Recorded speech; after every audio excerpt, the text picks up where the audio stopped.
with 4:17 to play, Trevor Lawrence rolls to his left outside the pocket and is met by Texans linebacker Azeez Al-Shaair.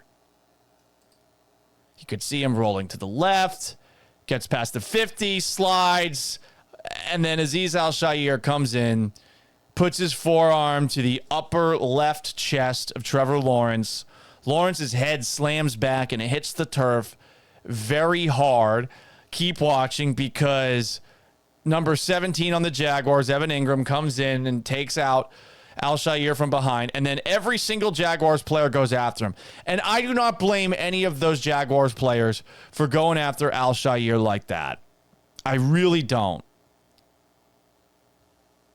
Lawrence is lying on the ground. His arms are up in the fencing position. I mean, I would be pissed off too if I were a Jaguars teammate, regardless of intent there. And this scrum, it just continues and continues and continues. The refs are trying to get a handle of it. D'Amico Ryans eventually comes over to try and get Al-Shaair out of there. Some players are doing the same thing with Al-Shaair. Meanwhile, Lawrence is just lying on the ground, looking like he's dead. It was a rough moment. Football is a very violent game. I think a lot of people want to assign intent to Al-Shaair after that play. And I'll say this. I don't think it was a dirty play, but I do think it was a stupid play by Al-Shaair. I say that because of this. You got to know the situation. It was a 2nd down and 7. Lawrence is rolling to the left. It's not like the Jaguars were on the goal line or like this was a late game situation, and if he gets a first down, it could spell real trouble for the Texans. If this is a different situation, we might be having a different conversation. But Al-Shaair's got to know better than to put that forearm into Lawrence's upper left shoulder. The way Lawrence's head hits the turf makes it look awful. Truly awful. And he was helpless in that position. So it looks dirty. Al-Shaair doesn't exactly have the best reputation just this year. We, of course, had that moment in Texans and Bears where with about 7:09 to go in the, what was it? Third quarter. I'm about to show it on the broadcast here. You see Trevor Lawrence rolling towards the sideline. Or excuse me, not Trevor Lawrence. Caleb Williams is running to his right to the sideline. And boom. I mean, he gets absolutely jacked up on the sideline. He kind of lets up as he goes to the sideline. And everyone on the Bears comes after him there. They're looking for a flag. Al-Shaair gets surrounded, and he pops the nearest Bears player. I believe, was it a running back? And then on top of that, he headbutts another guy to try to get out of the situation. It's like a cornered... something you'd watch with David Attenborough narrating. The cornered player on the sideline. He's got nowhere to go, so he strikes first there. I felt like in that moment that Caleb Williams should have had a little bit more urgency getting out of bounds. He didn't. But this is a bit of a pattern for Al-Shaair. Here's another moment that some are circling back to where... and I think it was Doug Farrar who found this. This is in the Texans-Bills game earlier in the year. 3rd and 8 with 6:06 to go in the fourth quarter. You've got Allen in the shotgun. He gets the snap and rolls to his right. He gets brought down low. Al-Shaair's coming after him high. don't think it was a dirty play, this one, at all. I think it's overstated. And the problem is, as you watch on this angle of the replay, because I remember this happening, he kind of goes down super quickly because of the defender that's going low on him. And Al-Shaair, who is closing in on him, comes down hard trying to swat the ball, and maybe he hit Allen's head. So people are bringing up those plays, and they're also bringing up this play in particular, which is from a 49ers and Buccaneers game from a couple years back when Al-Shaair was on the 49ers, where Tom Brady is throwing a pass, and Al-Shaair grabs him right there in the neck. So you see all of those things right there, and I can understand why people would say, well, he's a dirty player. Are all of those plays explainable in an NFL court of law if you're Azeez Al-Shaair? Sure. But I think you also got to say that that track record is 100% something that is going to be brought up in any conversation about him. And it is understandable why someone like my guy, Mike Meltzer, might tweet this out. Why is anyone surprised by Azeez Al-Shaair? He's Vontaze Burfict light. If you don't want it, don't sign him. This is who he has always been, and I say this with no emotion either way. I thought it was an interesting tweet. And I looked for more examples of Al-Shaair doing this. I believe the term from Chappelle's show would be called a habitual line stepper, where when it comes to quarterbacks, Al-Shaair is somebody who is not going to hold back. I want to give my personal thoughts on how protected quarterbacks are in 2024. I've said this before, and this is not a joke. I don't like that you can slide in football games.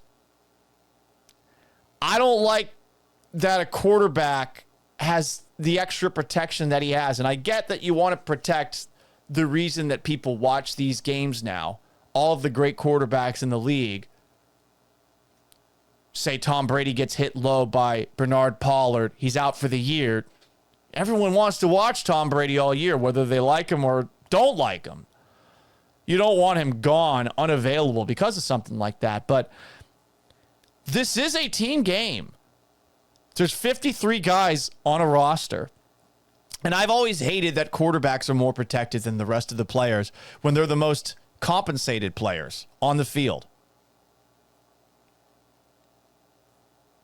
And I think over the last couple of years, with quarterbacks becoming more and more mobile, we have seen some quarterbacks take advantage of the gray area that we have on the field. Take Patrick Mahomes. No one is better at tightroping the sideline and getting extra yards than Patrick Mahomes. And when he's on the sideline, no one wants to pop him because they know that if they hit that guy of all guys, they're going to get a 15-yard penalty. But you should be able to pop a guy on the sideline if he's not all the way out of bounds. And I think sometimes we take a look at the slow motion replays and we assume that defensive players are able to stop on a dime like it's the Matrix. And that any forward motion by a defender is a lot more controllable than it actually is. And I say that as someone who played high school football at a very low level in Florida, but was best at defense. I have always hated this. My jokey take is that you shouldn't be allowed to run out of bounds and you shouldn't be allowed to give yourself up. You should have to fight for every single yard. And I would argue that sliding does lend itself to you potentially getting hit hard. It is a very defenseless act to do on a football field, right? You are dropping on your back.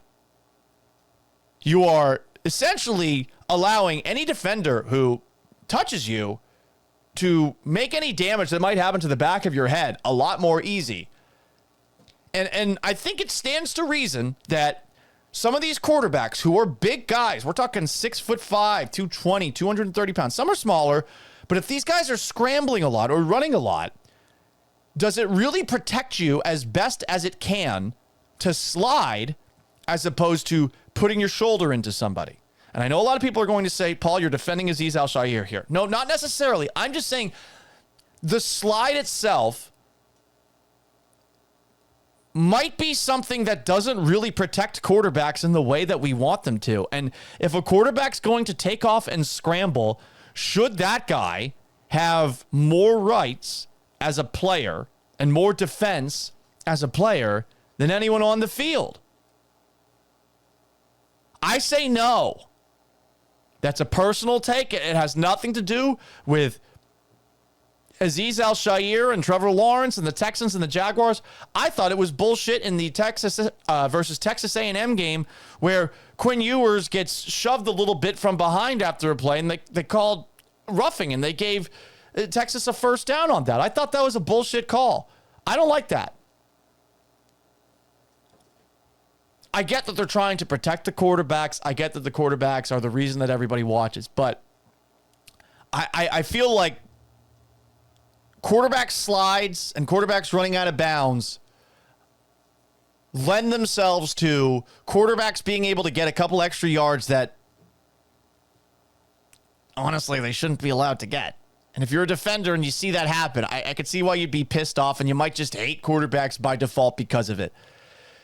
You obviously don't want what happened to Trevor Lawrence to happen.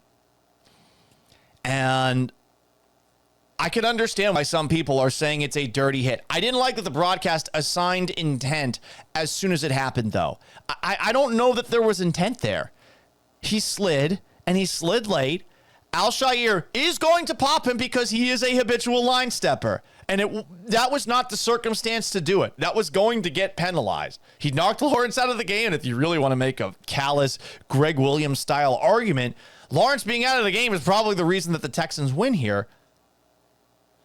That is not an endorsement of what Al-Shaair did. All I'm saying is I don't know that we can assign intent there. Was it dirty? Debatably. I'm not going to call it dirty. I can get why Jaguars players were pissed. I can get why Jaguars fans were pissed and were tossing trash at him.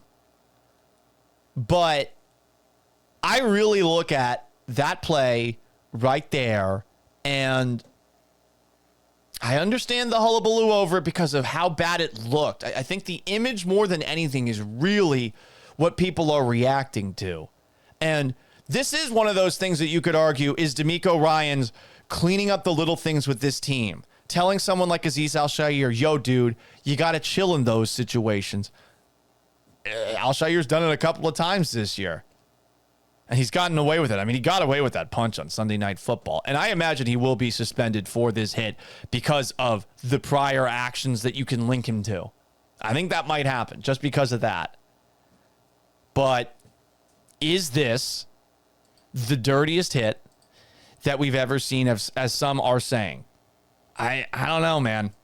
I mean, like that, when you watch it in full speed, it looks bad. It sure does.